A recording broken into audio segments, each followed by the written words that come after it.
Hello বন্ধুরা, আজ আমি তোমাদেরকে দেখাবো আমাদের বাড়ির পুরনো একটি ড্রাগন গাছ। এই দেখতে পাচ্ছ গাছটি কীরকম তুলসী গাছের মধ্যে বনে ভর্তি হয়ে গেছে।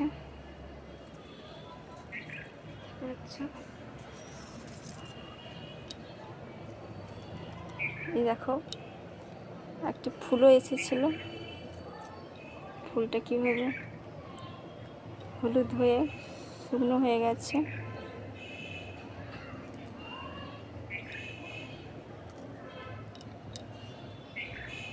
এই গাছটি অনেক দিনের পুরনো গাছ।